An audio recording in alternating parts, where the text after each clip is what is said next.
Hello दोस्तों, स्वागत है आपका हमारे यूट्यूब चैनल हानी वॉइस पर। मेरा शौहर मर चुका था और मैं अकेले सोने से डरती थी। मैंने अपने 12 साला देवर को अपने साथ सुलाना शुरू किया।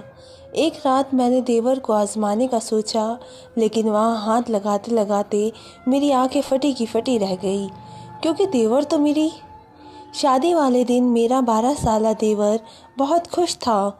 मैंने हमेशा उसे अपना छोटा भाई समझा था और वे भी मुझे भाभी माँ कहकर पुकारता था। शौहर के कुछ दिन मरने के बाद मुझे अकेले सोने में डर लगता था, तो मैंने अपने 12 साल देवर को बेड पर सुलाने लगी। सर्दियों की रातें थी और एक बिस्तर में मुझे देवर के साथ सोना बहुत ही अजीब सा लगता था। देवर मुझसे काफ़ी छोटा था। वो 12 साल की उम्र में भी 20 साल का जवान लड़का लगता था। शौहर के मरने के बाद मैंने बहुत मुश्किल से ही गुजारा किया था, लेकिन कब तक मैं इस तरह गुजारा करती। उस रात सोचा कि एक बार देवर को आजमा कर देखती हूँ। आधी रात हुई तो देवर को हिलाकर देखा तो वह गहरी नींद में था, लेकिन वहाँ हाथ लगाते ही मेरी आंखें हैरत से फटी की फटी रह गई। 5 दिन पहले ही मेरा शौहर इस दुनिया से चला गया था। मेरे घर में मेरी सास और ससुर और ननद नहीं थी। मेरे शौहर का दुनिया में अपने छोटे भाई के अलावा और कोई भी नहीं था। हसनैन की उम्र 12 साल थी। वह मुझसे छोटा था। ज़िंदगी में मैंने कभी उसे छोटे भाई से ज़्यादा कुछ नहीं समझा था। मेरा देवर 12 साल का था और मैंने हमेशा उसे ही बच्चों की तरह समझा था। जब मेरी शादी हुई तो वे मेरी शादी वाले दिन ही बहुत खुश था। कहता था कि मुझे नई माँ मिल गई है, लेकिन मेरी माँ मुझे यही समझाती रहती थी, बेटा तुम्हारा देवर तुम्हारी जिम्मेदारी नहीं है, उससे फासले पर रहना। थोड़े अरसे के बाद वे बड़ा हो जाएगा, फिर उसका और तुम्हारा पर्दा लाजिम होगा, इसलिए तुम अभी भी उससे आदत डालो कि वे तुम्हारे कमरे में बिना रोक टोक के ना आया करे। मैंने बहुत बार देखा है कि तुम्हारा देवर बिला वजह मुँह उठाए तुम्हारे कमरे में आता जाता है। बेटी, तुम्हें ऐसा नहीं करना चाहिए। तुम एक शादीशुदा लड़की हो। तुम्हें अपने शौहर की भी परवाह करनी चाहिए और अपने घर वालों की भी। मैं अपनी माँ की बातें सुनती तो मुझे ऐसा लगता हसनैन के बारे में मेरी माँ बहुत बुरा सोचती है, इसलिए मैं उनकी बातों पर ध्यान न देती थी। लेकिन जब आज मैं बेसहारा हो गई, मेरा शौहर इस दुनिया से चला गया था, तो मेरी आंखों में आंसू बह रहे थे। मैं सोच भी नहीं सकती थी कि वे मुझे अपने 12 साल के भाई के ऊपर छोड़कर इस दुनिया से चला जाएगा। मेरी ज़िंदगी मुश्किल में पड़ गई थी। रो रो कर मेरा बुरा हाल था। रात के 1 बज गए थे। मेरा देवर हसनैन अभी तक घर नहीं आया था। वो शायद अपने भाई के रिश्तेदारों के साथ मशरूफ़ था। मेरा दिल मुतमईन इस हवाले से था कि चलो वे घर नहीं आता तो ज़्यादा अच्छी बात है, क्योंकि अगर वे घर आ गया तो मुझे भी अजीब महसूस होगा। मुझे रहकर अपनी माँ की बातें याद आ रही थी, लेकिन उस लम्हे घर के दरवाजे पर दस्तक हुई। मेरा दिल उछलकर हलक में आ गया। मैंने सोचा कि पता नहीं कौन होगा, मगर बाहर से आवाज़ आई, भाभी दरवाज़ा खोलो। मैं ही हूँ। मैंने डरते डरते ही दरवाज़ा खोला था। आज तो मुझे ये घर जंगल जैसे मालूम हो रहा था। हसनैन मुझसे छोटा था, लेकिन आज भेड़िया जैसा लग रहा था। पता नहीं क्यों मैं उसके बारे में इतना बुरा सोचने लगी थी। भाभी, आपने खाना खाया? उसने मुझसे मासूमियत से पूछा। नज़रें झुकी हुई थी और साथ ही हाथ में एक थैली रखी हुई थी, लेकिन थैली में कौरमा और नान थे। कौरमा नान होटल वाले लगते थे। उसने एक प्लेट में वे डाले और मेरे सामने लाकर रख दिए। भाभी, मुझे बनाना नहीं आता, मैं आपके लिए बाहर से लेकर आया हूँ। आप खा ले, वरना यूं ही भूखी मर जाएगी। मैं अपने भाई के बाद अपनी माँ को नहीं खोना चाहता। हसनैन की आंखों में आंसू थे। कहने को तो वे मुझे माँ ही कह रहा था, मगर फिर भी माँ की बातें मेरे जहन में नहीं निकल रही थी। भाभी, आपको फ़िक्र करने की ज़रूरत नहीं है। मैं आपका सहारा बनूंगा। आप इस घर से कभी मत जाना। वे बड़ी बड़ी जज्बाती बातें कर रहा था, लेकिन मेरे जहन में बहुत ही सारे सवाल घूम रहे थे। फिर उसने अजीब बात बोली, भाभी आप इस कमरे में रहे, दूसरा कमरा छत के करीब है। मुझे ऐसा लगता है कि आपको छत वाले कमरे के पास नहीं होना चाहिए। और अब तो सब लोगों को पता है कि हमारे घर में भाई की मौत हो गई है, तो कोई भी बुरी नीयत से हमारे घर पर आ सकता है। मैं हैरान थी। कि हसनैन इतनी छोटी सी उम्र में ऐसी बातें क्यों कर रहा है। क्या उसे किसी ने कुछ कहा है? मगर जो बातें उसने की थी मुझे ठीक ही लगी थी। मैं उसके कमरे में चली गई। हसनैन का कमरा दूसरी तरफ था, जबकि मैं और मेरा शौहर छत के करीब वाले कमरे में रहते थे। मुझे बहुत ही अजीब लग रहा था। आज पहली बार मैं अपने कमरे के अलावा दूसरे कमरे में आई थी, मगर जो कुछ मैंने अपने देवर के कमरे में देखा, मेरी तो आंखें फटी की फटी रह गई थी। कमरे का दरवाज़ा बंद करते ही मेरी नज़र ऐसी चीज़ पर पड़ी थी जिसने मेरे होश उड़ा दिए थे। वैसे तो वे 12 साल का था, बच्चा ही लगता था, लेकिन मेरी माँ की बात सही थी। हसनैन जो कुछ कर रहा था वे एक बड़ा और एक समझदार आदमी ही कर सकता है। हसनैन के कमरे में मैं अपना जेवर देखकर मेरा दिल खोल उठा था। मैंने तो उसे कहीं जगह पर कहीं तालों में छुपा के रखा हुआ था, मगर ये सब कुछ कैसे हसनैन के हाथ लग गया। बात बड़ी अजीब सी थी। मैं दिल में सोचने लगी कि मैं सुबह होते ही उससे इस बात का सवाल करूँगी, मगर उस वक्त मुझे सख्त नींद आ रही थी। मैंने दरवाज़े को अंदर से कुंडी लगाकर अच्छी तरह लॉक कर लिया और फिर सोने की तैयारी करने लगी। पता नहीं क्यों मुझे बहुत ही नींद आ रही थी। हालांकि ये 2 घंटे पहले मुझे ज़्यादा नींद नहीं आ रही थी, पर आज मुझे लग रहा था जैसे हसनैन के लाए हुए कौरमा खाकर मेरी आंखों पर गुनगुनी तारी हो रही है। दिल में सोचा कि कहीं खाना खाने से मुझे नींद तो नहीं आ रही, मगर इतना तो मुझे खौफ ही नहीं मिला। जब मेरी आँख खुली तो सुबह के 9 बज रहे थे। मैं हैरान हो रही थी कि आज मुझे इतनी नींद कैसे आ गई।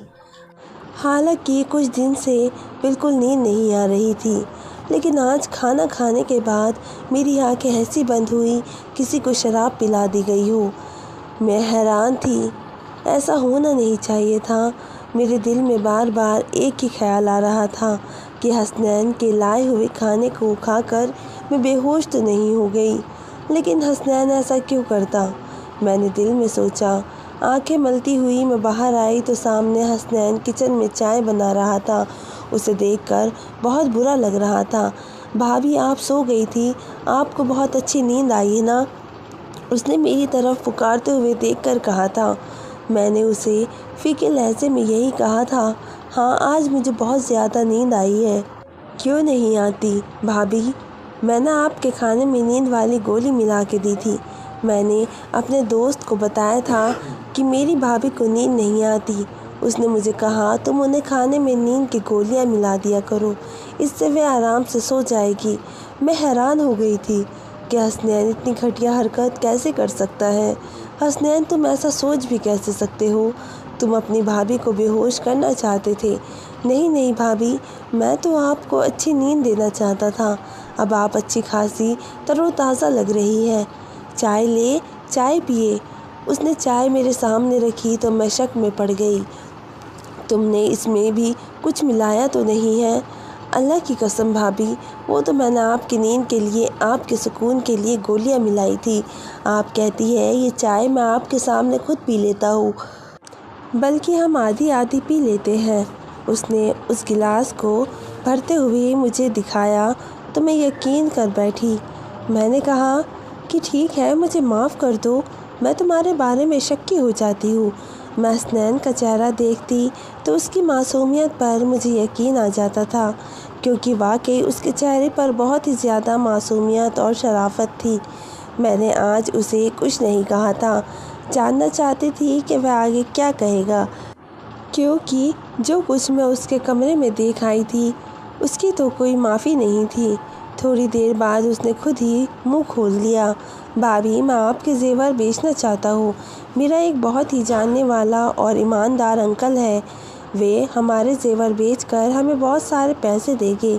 हम उन पैसों से ये मकान खरीद लेंगे। इस किराए के मकान के हम कब तक रहेंगे? मालिक मकान तो परसों ही किराया लेने आ जाएगा। हमारे पास तो पैसे नहीं हैं। हसनैन की बात सुनकर मैं हैरान रह गई थी। अभी तक ऐसा तो मैंने सोचा भी नहीं था, फिर वे कैसे सोच सकता था? बात बड़ी अजीब थी। मैंने कहा, हसनैन, तुम्हें यह ख्याल कैसे आया कि हम एक नया घर बनाएं? भाभी मुझे आगे शादी भी करनी है, हमें सारी ज़िंदगी एक साथ रहना है, हमारे पास एक नया घर होना चाहिए और किराए के घरों में तो सिर्फ इंसान जलील और रुस्वा होता है। हसनैन की बात ठीक थी, इसलिए मैंने उसे जेवर वाले मामले में कुछ नहीं कहा, लेकिन मुझे डर था कि वे जेवर बेचकर हमारे पास अगर पैसे ना आए तो क्या होगा। मैं एक बेवा औरत थी, मेरा देवर 12 साल का था, तो ऐसे में कोई भी हमें आराम से आसानी से धोखा दे सकता था। मैंने सोचा कि उस बारे में किसी से मशवरा कर लूँ। मैं अपने मायके वालों से कहती हूँ, वे मेरी मदद ज़रूर करेंगे। हसनैन तो छोटा बच्चा है, जबकि इस बात पर मुझे अभी तक गुस्सा था कि उसने मेरे कमरे के इतने ताले तोड़कर वो जेवर निकाले कैसे, जबकि ताले टूटे हुए भी नहीं थे। उसे जेवर के बारे में मैंने हसनैन को बताया भी नहीं था। मुझे हसनैन पर बहुत ही गुस्सा आ रहा था, लेकिन वे जो भी करता आखिर में उसकी ऐसी बात करता कि मैं मुतमईन हो जाती। मैंने अपने मायके वालों से कहा कि मुझे जेवर बेचकर घर खरीदना है। उन्होंने मुझसे कहा, नहीं, घर लेने की ज़रूरत नहीं है, तुम अब बेवा हो, तुम्हें अब हमारे घर आना होगा। पर मैं उनके घर नहीं जा सकती थी। मैं जानती थी कि मेरे भाई अपनी बीवियों के गुलाम हैं, वो अपनी बेवा बहन को कभी भी सहारा नहीं देंगे। ज़िंदगी भर इंसान उनके सहारे तो नहीं रह सकता। अभी अच्छा मौका था, मैं अपने जेवर बेचकर एक घर खरीद सकती थी। मेरे शौहर ने अपनी ज़िंदगी में मेरे लिए काफ़ी सारा जेवर बनवाया था, मगर अपने भाइयों की नीयत देखकर मैंने वे जेवर देने का इरादा तुर्क कर दिया। अब मैं हसनैन के सहारे ही चल रही थी। मैंने कहा, हसनैन, तुम चाहो तो वे जेवर बेच दो। मैं अपने मायके वालों से और उनके रवैये को से मायूस हो गई हूँ। हसनैन ने अपने ही अंकल को वो जेवर जाकर दे दिया और 2 दिन के बाद हमें एक बहुत ही मुनासिब जगह पर घर ढूंढकर घर की चाबी और घर के कागजात उन्होंने हसनैन के हवाले कर दिए। मैं तो इस सारे अमल पर हैरान रह गई थी कि 2 दिन में इतनी जल्दी घर हमें कैसे मिल सकता है, जबकि लोगों को काफ़ी सारा काम भी करना पड़ता है। घर का इंतज़ाम, घर के कागजात, बहुत सारी ऐसी चीज़ें होती है जिन पर इंसान को मेहनत करनी पड़ती है, वक्त लगाना पड़ता है। जब हसनैन ने कागजात लाकर मेरे हाथ में रखे तो मैं हैरान रह गई थी। वो था तो 12 साल का, मगर उसकी सोच बड़ी वाली थी। फिर उसने अजीब सी बात कही, कहने लगा कि भाभी, हम सारा घर साफ कर लेंगे तो आपसे ज़रूरी बात करनी है। आज हसनैन की नज़र तो अजीब सी लग रही थी। उसकी नज़रों में कोई अजीब सी बेचैनी थी, जिसे वो देखकर मैं समझ ही नहीं पा रही थी कि वे मुझसे कहना क्या चाहता है। उस वक्त मैं जल्दी में थी। हमने घर में सारा सामान रख दिया था।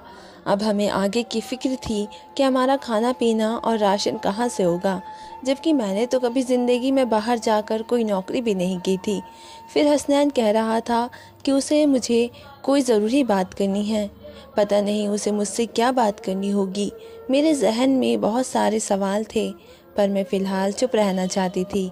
शाम को मैंने सारा सामान अपनी जगह पर रख दिया था। वैसे भी हमारा सामान कम ही था, ज़्यादा माल और दौलत तो नहीं थी जिसे हम लिए फिरते। मैंने सारा काम करने के बाद अच्छा सा खाना बनाया। मैं हसनैन का इंतज़ार कर रही थी, क्योंकि वे इस घर का हिस्सा था और मैं नहीं चाहती थी कि वे बाहर जाकर गंदा खाना खाए। मैंने उसके लिए खाना बहुत मेहनत से बनाया था, बिल्कुल वैसे ही जैसे अपने शौहर की पसंद का बनाया करती थी। हर किस्म के लाड प्यार और नखरे उठाती थी। बहुत सारा खाना बनाने के बाद मैंने टेबल पर रख दिया था और हसनैन के आने का इंतज़ार करने लगी, मगर आज वे घर नहीं आया। मुझे बहुत ही अजीब सा लगा। उसे इस वक्त घर होना चाहिए था, जबकि रात के 11 बज गए थे।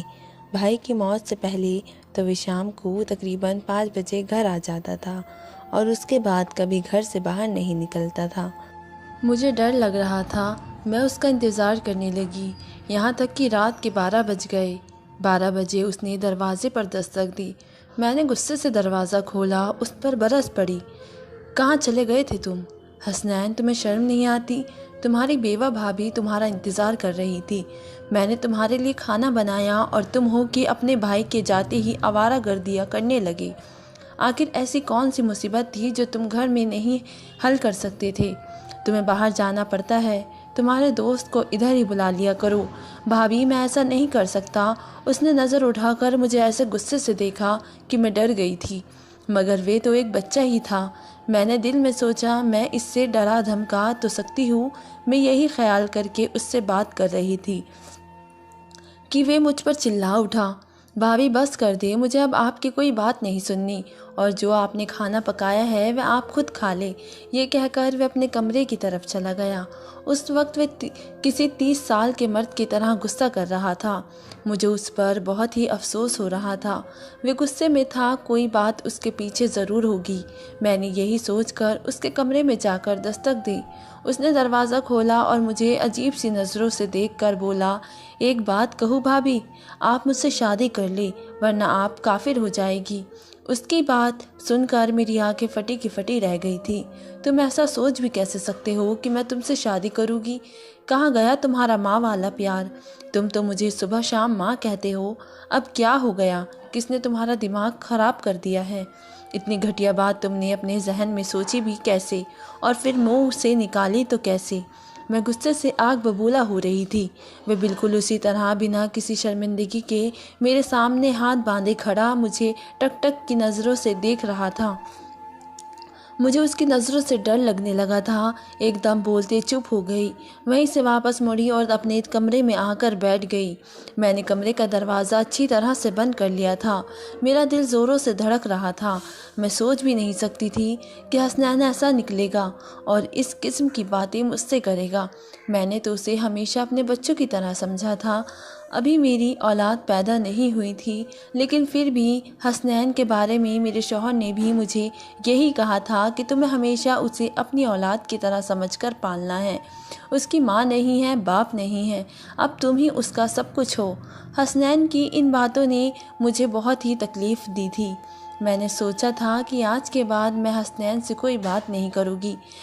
वैसे ये घर मेरे नाम था, मैं इस घर में खुद अकेली भी रह सकती थी, पर हसनैन ने दोबारा ऐसी हरकत की तो मैं उसे घर से ज़रूर निकाल दूँगी। ये घर तो मेरे शौहर के पैसों का था और मेरे नाम पर था, लेकिन हसनैन इसमें रहने का हक़ नहीं रखता था।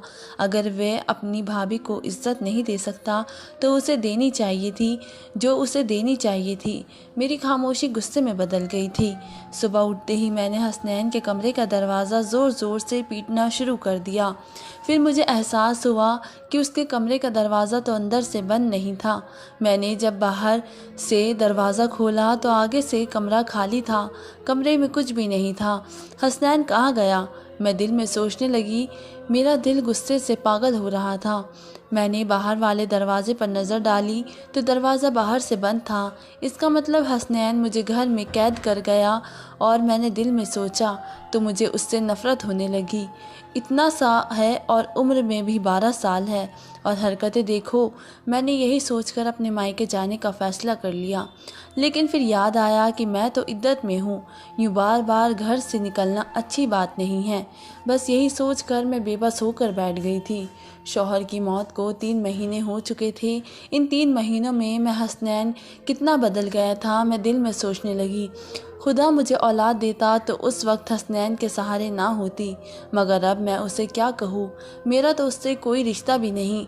जिस शख्स की वजह से रिश्ता था वो तो इस दुनिया से चला गया। आज मैंने सोच लिया था कि हसनैन आएगा तो मैं उससे साफ साफ बात करूँगी कि वो इस घर में नहीं रह सकता। रात के तकरीबन 9 बजे थे कि मेरे घर के दरवाजे पर ज़ोर ज़ोर से दस्तक होने लगी। मैं तो यही सोच रही थी बाहर हसनैन होगा, पर जब मैंने दरवाज़ा खोला तो सामने 4 आदमी खड़े थे। ये आदमी बहुत ही अजीब गुस्से में लग रहे थे। उनके चेहरे पर दाढ़ियाँ थी, लगता था जैसे ज़मीन के ठेकेदार हैं। उन्होंने जो बात मुझसे कही थी वो सिर्फ बहुत ही हैरान कर देने वाली नहीं, बल्कि मुझे दुखी कर देने वाली थी। उन लोगों ने कहा, बेबी तुम यहाँ अकेली रहती हो? मैंने कहा, जी हाँ, मैं अकेली रहती हूँ। वे लोग बोले, ये औरत और इसका देवर भी उसके साथ ही रहता है, अभी भी घर में ही होगा। ये लोग पता नहीं इस मोहल्ले को क्या समझते हैं, मोहल्ले को गंदा कर रहे हैं। मैं तो कहता हूँ कि उन्हें यहाँ से बेघर कर देना चाहिए। उन लोगों को इस मोहल्ले में रहना ठीक नहीं है। मैंने कहा, क्यों भाई साहब, हमने क्या किया है? अरे बीबी, तुमने क्या किया है ये तुम हमसे पूछ रही हो? तुम अपने 12 साल के देवर के साथ इस घर में अकेली रहती हो। तुम्हें पता है तुम्हारा शौहर मर गया है, अब तुम बेवा हो गई हो। अपने माँ बाप के घर जाओ, यही रहना है तो शराफत से रहो। यहाँ हमारी बहनें बेटियाँ रहती है, ऐसे लोगों को हम मोहल्ले में बर्दाश्त नहीं कर सकते। उन आदमियों पर मुझे गुस्सा तो बहुत ही आया, मगर मैं उनसे उलझना नहीं चाहती थी। मैंने उनके मुंह पर ही घर का दरवाज़ा बंद कर दिया। आंखों से आंसू बहने लगे। हसनैन पर गुस्सा आ रहा था। ये सब उसी का किया धरा है। मैंने अपना सामान बांधना शुरू कर दिया। यहाँ रहना मुश्किल हो चुका था। मैं जानती थी कि हसनैन ने मेरे बारे में ऐसी बातें फैलाई होगी जैसे मैं बहुत ही गुनहगार औरत हूँ। सच कहते हैं ये दुनिया अकेली औरत को खा जाती है।